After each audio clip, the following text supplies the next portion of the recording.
Friends, this is Colonel Rao here, back with yet another lesson. Today it is not going to be maths or science, but something which will be useful not only to the young students, but to their parents, young and old, ladies and gentlemen, and everybody. This idea I got from the news that the 5 Rafale aircraft landed at Ambala day before yesterday. There were talk in various groups as to why so much a delay has taken place in procuring these aircraft. There is a long procedure which is followed in procuring this kind of equipment.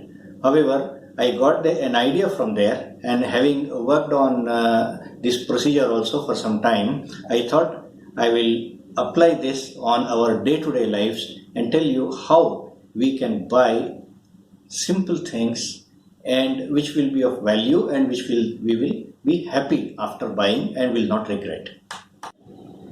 When we go to a shop and ask the shopkeeper to show us some pens, what will he show? His salesmanship will tell him to push out all those things which are not moving, firstly. Secondly, he will give you those pens which have a good profit margin. So this is what is the natural tendency of the seller. Whereas if you have to buy the pen, you have to be clear as to what your requirements are. That is what I said, we will go with our requirement in mind. So before going to the requirements, I will show you how we can look at various types of pens. Now you see, this is a ballpoint pen. There is a ball here, and this is a click type of pen which is fairly cheap. You cannot see the refill inside. This is again a ballpoint pen wherein you can see how much is the ink balance. They are relatively cheaper pens.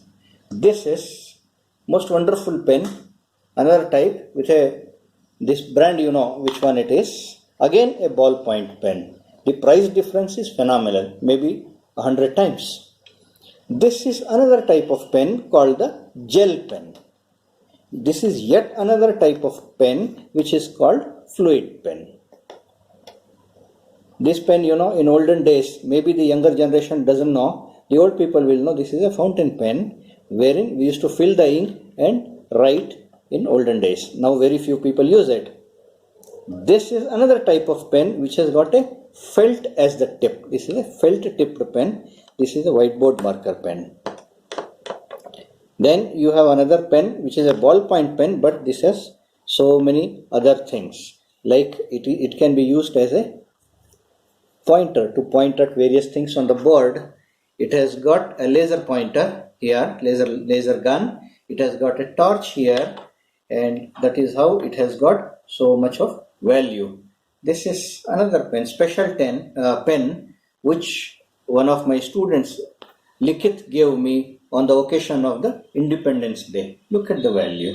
So depending upon what we need, first we should note down our requirements. Let us discuss these pens one by one. So first, these things, these 1, 2, 3, these pens are all ballpoint pens. Which one will you buy? It depends for what purpose you are buying. Now, what are the characteristics of this pen? This is a ballpoint pen. There is a ball at the end of the tip like this, and this ball is held, and when you write on paper, it rolls like this. The ball of the pen, it moves like this, and because of this movement, suction is created, and also due to gravity, the fluid which is contained in the reservoir here, it flows down and it gets thrown on the paper. This is how a ballpoint pen works. Now, this is a gel pen. The gel pen is also a ballpoint pen, but instead of normal ink, thick ink which is there in the ballpoint pen, this has got a gelled ink which is relatively thinner. That is, viscosity is lower, therefore the flow is better and you can write faster because the ink moves faster. This is liquid. So gel is also a bit thicker than this liquid. Because this is an ink and it is liquid, it flows more freely and therefore one can write faster. This old type fountain pen, there is no ball here, there is no rolling which is happening here. When it writes, it slides on the paper. This is sliding friction. These are all rolling friction. This is sliding friction. Do you understand what is rolling friction and sliding friction? To understand this, just imagine that you are doing skating, roller skates. So when you do roller skating, the roller rolls. Therefore, the friction is less and the intention there is to have very little friction. Because of the rolling, the speed is higher, however, the control is less. Whereas, in the case of a fountain pen or a felt-tipped pen, the friction is sliding.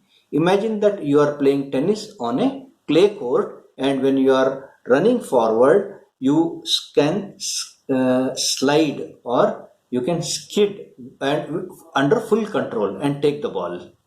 Okay, that is what the difference is between the rolling friction and sliding friction. This is a felt pen. Again, it has got a felt here which slides on the paper when we write and therefore there is enormous control.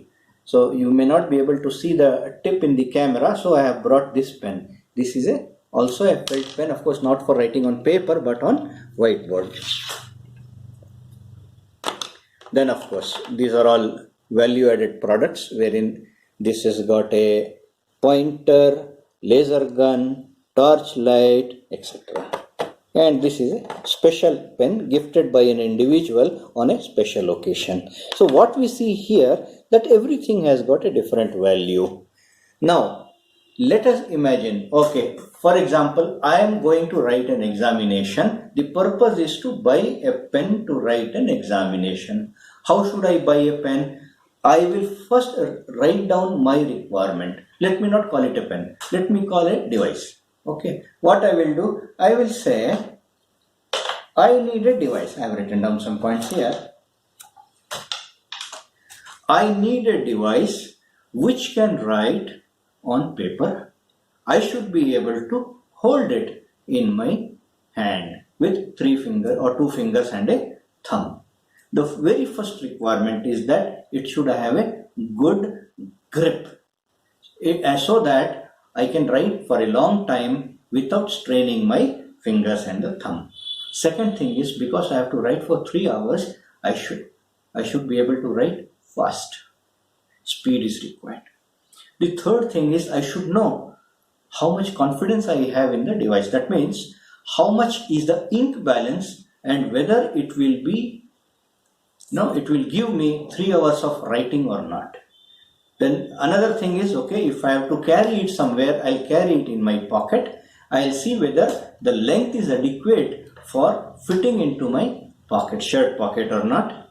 Next, if I put it in my shirt pocket, it should not spoil my shirt pocket. You know, many times at this point, many pens, they leak and therefore the ink gets deposited on the bottom of the pocket.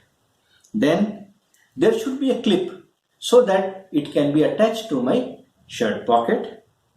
Then last but one comes looks. Of course, it should be good. Now, say I am a male person, I will prefer that it is not pink in color. It may be black, brown, blue, whatever.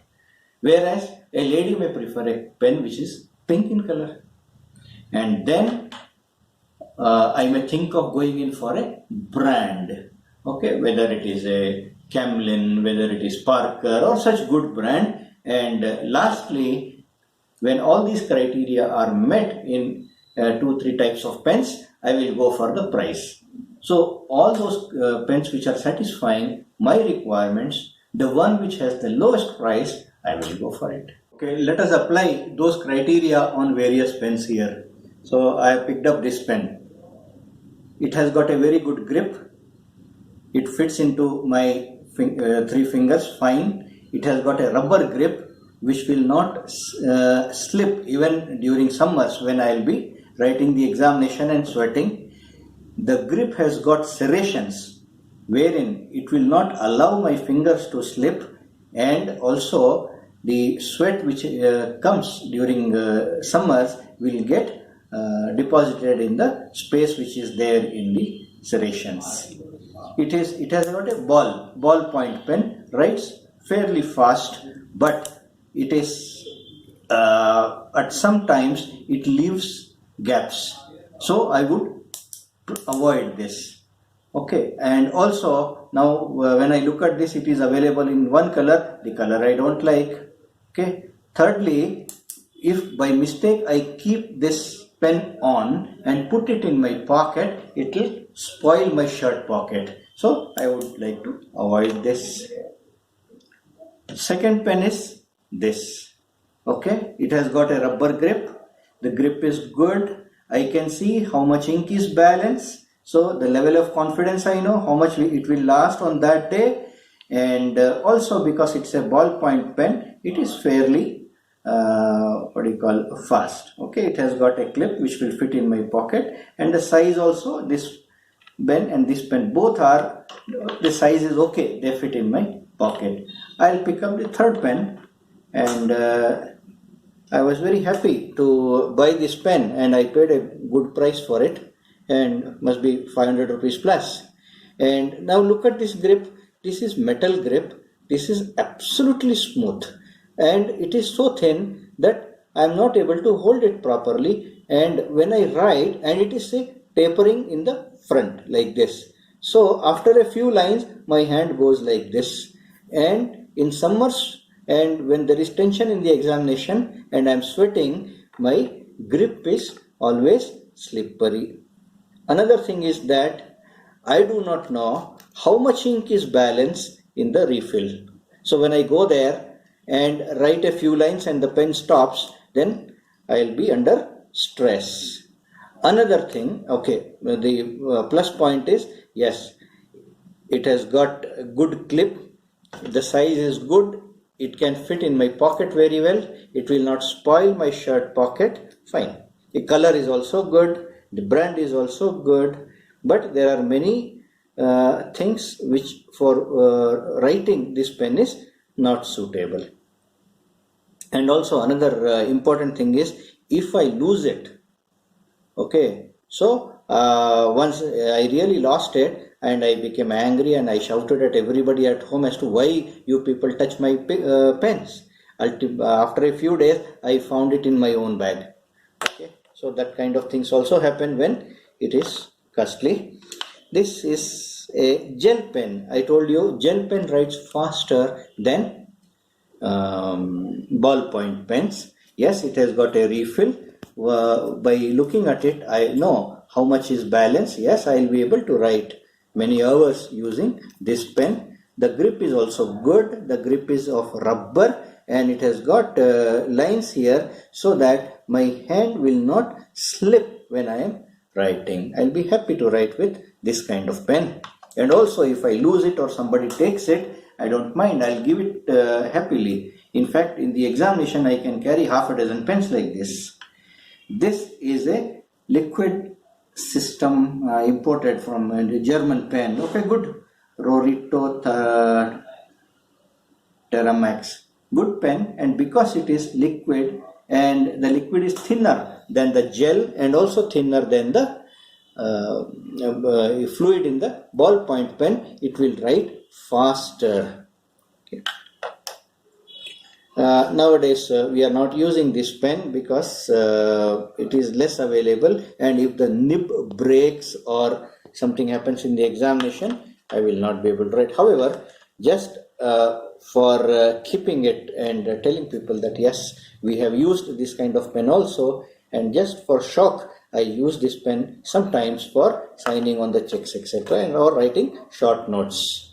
Another type of pen, this is a felt tip pen. The control is very good. When I have to write in a beautiful handwriting, I use this because the control is extraordinary. Like I told you, felt or the sliding friction gives me control. So when I have to write, for example, best wishes or something like that, then I use the felt type of pen. These, of course, are pens of special value. On the occasion of Independence Day, if I have to gift it to somebody or a very, very special person, then I may write the name, and also this signifies some special occasion. Okay, and this, of course, is value. When I found this in a stationery shop, I immediately bought it because I could use it as a pointer for the blackboard or the whiteboard, and if from a distance, if I have to show the points on the whiteboard or the blackboard, I can use the laser gun which is there in this. Of course, for opening the door, lock, etc., there is a small torch here which runs on battery. So now you know when to you buy what type of pen. Okay, yes, if you have to gift to a friend, and you will give him a good brand, you will give him something which is looks wise also good. So this pen is good for gifting, this pen is good for writing in the examination, these pens are special pens, this pen is good for writing when I need to write slowly and with very good handwriting. So depending upon the occasion, we can select a pen or we can buy a pen and use it. Thank you very much.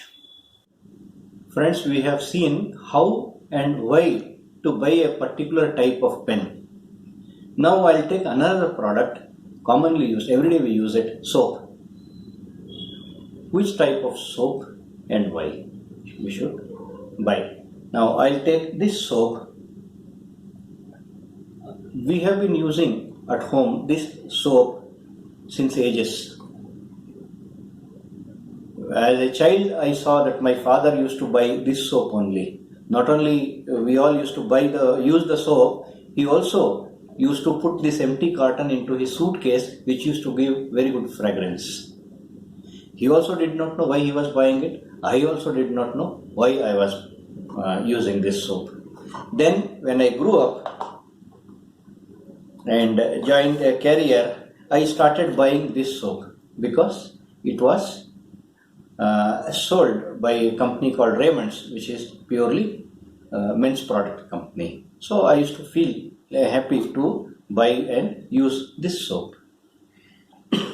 And one day I sat down and tried to find out why I am using these soaps, or why do different people use different types of soaps.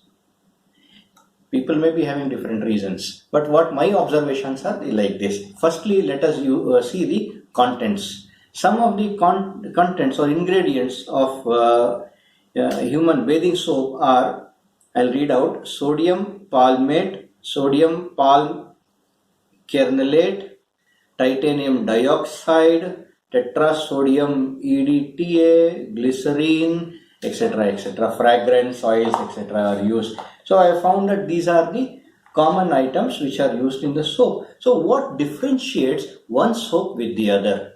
There is something else written on the packet of the soap. There are two things which I have found of use to me. One is the grade of the soap, and the other quantity written is the TFM percentage. In the case of this soap, I'll read out: toilet soap, grade 1, TFM 80%. I found out TFM is total fatty matter content. So that means this soap has a total fatty matter content of 80% and it is labeled as grade 1 soap. I picked up another soap. This also is a branded soap. It is toilet soap TFM 76% grade 1. Okay, so I can assume that grade 1 soaps are better. This is another soap. This is grade 2 soap, and what is written is TFM 71%. That is, it has got 71% total fatty matter content. This is another common soap, and soldiers love to use this. Let me see what is written here. It is grade 3 soap, TFM 68%. Alright, and this is another soap which says grade 3, toilet soap grade 3, TFM 62%. Okay, so what we have seen is there are soaps which are grade 1, soaps which are grade 2, soaps which are grade 3. Now I picked up another product. Okay, and it doesn't write soap anywhere, it says body cleanser. I tried to find out what is the total fatty matter content and what is the grade of this product. I could not find. So how much trust I have, I also don't know. But yes, one thing which I have realized is that if at all I have to buy a soap, I will certainly go for soap which is grade 1. And in grade 1 also, if something has got higher total fatty matter content, I will go for that. As on date, the highest total fatty matter content I have found is in 2 soaps. One is Mysore Sandal and the other one is Johnson Baby Soap. I am yet to find any soap which has got more total fatty matter content. In any case, this was my understanding of how to choose and use a soap. Similarly, these things you can apply everywhere, whether you are buying a camera, whether mobile phone, whether you are buying a camera, whether you are buying a car, whether you are buying a pencil, eraser, whatever you want to buy. You can write down your requirements first, see which product suits those requirements, and then you go for it. Now, see, everybody has got different value propositions. Okay. Now, somebody is buying some car, somebody is buying the other car. Okay. So, the value is different for everybody. Now, what we are discussing is we are getting into value engineering. Anyway, so what types of values are there? Just in a small, in brief, let me tell you. The very first thing is the use value. If I am buying a pen, so I will see what is the use value. That means how effectively, how efficiently I can use a pen. The second thing is a resale value. If I am buying is an expensive item, say a car. So after 2, 3 years, 4 years, 5 years, if I want to resell, sell it to somebody else, will I get a resale value? The other thing may be aesthetic value, how good it looks, of what color, what is the shape, etc.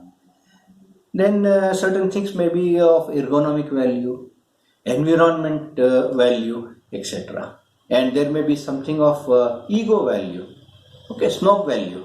भाई मैं तो यही product use करता हूँ, okay, like that.